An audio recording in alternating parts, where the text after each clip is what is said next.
Pahalgam terror attack జరిగి 10 రోజులు కావస్తోంది. ఇండియా, పాకిస్తాన్ మధ్య ఈ టెన్షన్ మాత్రం రోజు రోజుకి పెరిగిపోతుంది. రీసెంట్‌గా ఈరోజు ఒక కొత్త న్యూస్ వచ్చింది. పీఓకే, పాక్ ఆక్యుపైడ్ కాశ్మీర్, పాక్ ఆక్రమిత కాశ్మీర్, అక్కడ ప్రైమ్ మినిస్టర్. చాలామంది పీఓకేలో ప్రైమ్ మినిస్టర్ ఏంటి అనుకుంటారు.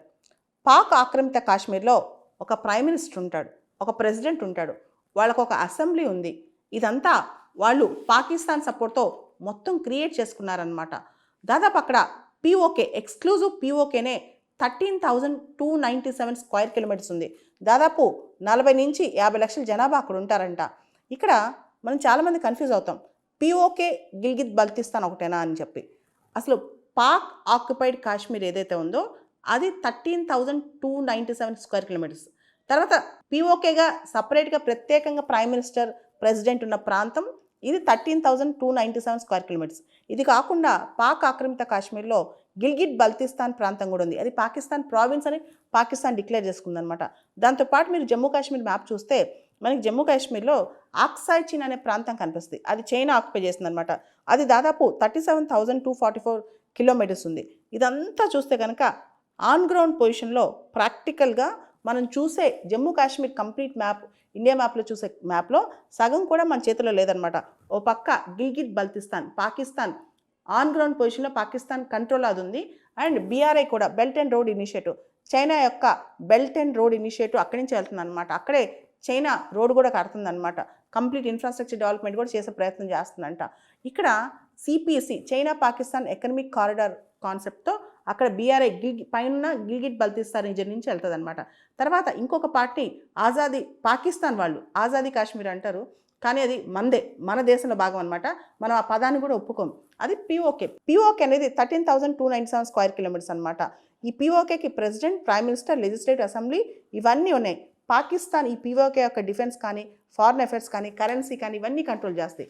అయితే ఈ పీఓకేకి సంబంధించిన ప్రైమ్ మినిస్టర్ ఎవరైతే ఉన్నారో చౌదరి అన్వర్ ఉల్ హక్, ఎవరైతే ప్రైమ్ మినిస్టర్గా పిలువబడుతున్నారో చౌదరి అన్వర్ ఉల్ హక్ ఈరోజు ఒక స్టేట్మెంట్ ఇచ్చారు.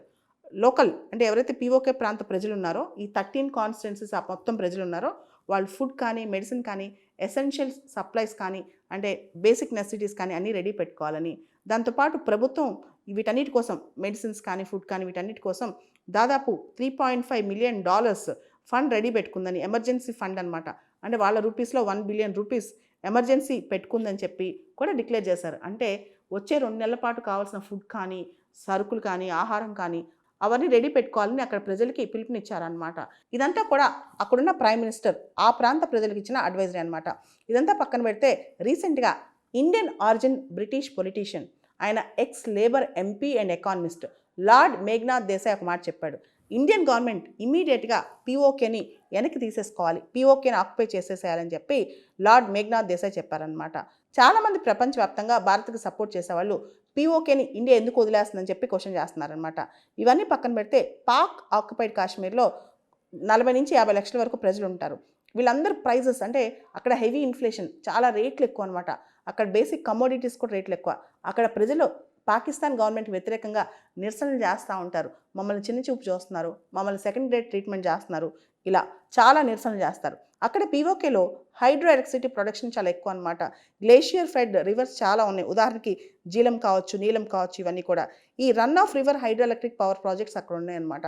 సో ఆ ప్రాంతంలో పాక్ ఆక్యుపైడ్ కాశ్మీర్లో పాకిస్తాన్ హైడ్రో ఎలక్ట్రిసిటీ ప్రొడ్యూస్ చేసి పక్కనున్న పాకిస్తాన్ పంజాబ్కి చాలా తక్కువ రేటుకి, సబ్సిడైజ్ రేటుకి ఎలక్ట్రిసిటీ ఇచ్చింది. అదే పాక్ ఆక్యుపైడ్ కాశ్మీర్లో అక్కడ ప్రొడ్యూస్ చేసిన ఎలక్ట్రిసిటీ అక్కడ ఎక్కువ కాస్ట్ కమ్మిద్ది అనమాట ప్రజలకి.